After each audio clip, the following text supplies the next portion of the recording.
Hello mga kol, magandang araw sa inyong lahat. Ngayon pala ay mag-unbox tayo, mag-checking at mag-testing, mag-assemble tayo ng dumating na yung order kong mower. So ngayon ay bubuksan ko muna ang parcel at saka i-check kung kompleto ba yung mga parts. So nandito na, okay. So mga kol, pagpatuloy na natin na buuin tong mower na to. So ayun, nabuo na at saka ito na, testing na ako. So nagka-problema kasi ayaw umandar. Nakailang bunot ako dyan, medyo nangangalay na yung balikat ko sa subok na paandir rin siya. May konti-konti lang, medyo uusok na yung tambutso pero hindi talaga ko pa siya talaga mapaandar. So i-try ko munang i-check, double check yung mga settings diyan, baka may ron lang problema kasi ang hirap talaga. Pero may nagsasabi sa akin na natural lang daw yun sa natural lang daw yun sa kung bago pa ay ang hirap talagang paandarin. So medyo tiis lang tayo dito, kailangan ng pasensya kaya baka nyo pa yung unit nyo, mabalibag nyo pa.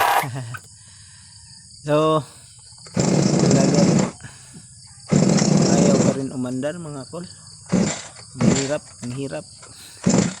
Naka ilang bisis na kaya ako at ditong nag relax muna, balik naman ulit. So kailangan talaga sa buhay natin na mayroon tayong yung pasensya ba, maging pasensyoso tayo sa lahat ng bagay para mandar na siya, mandar na.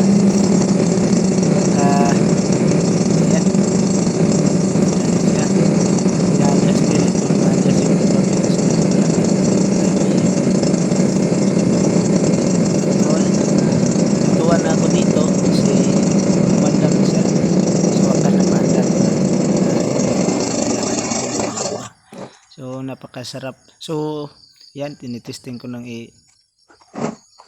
bumba yan. So pinatay ko ulit kasi napansin ko na hindi umiikot yung roller, yung lagayan ng blade, hindi umiikot, parang hindi nakakonekta.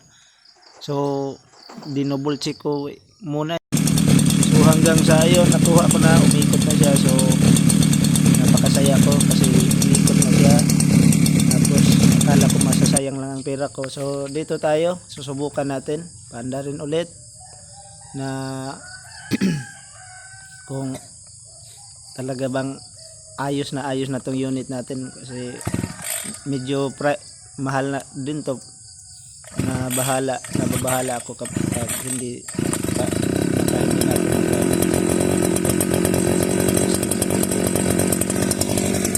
lagyan na natin ng lead yan. So far so good. So hindi ako marunong gumamit ng blade kaya natatakot ako niya. So maybe bibili ako ng pang nylon. Yung nylon komportable talaga ako bilang nylon kasi iwas aksidente. Mas komplikado kasi itong blade ang ginagamit kasi kapag tumatakot ng bato ng basang blade at saka tumakas. So yan lang, sobrang happy ako ngayon na napaginabangan ko na yung order ko sa online na mower. Sana magtagal to sa akin mga kol. 2-stroke pala yung napili ko kaya mausok yan, natural yan sa. So ganun muna, bye bye.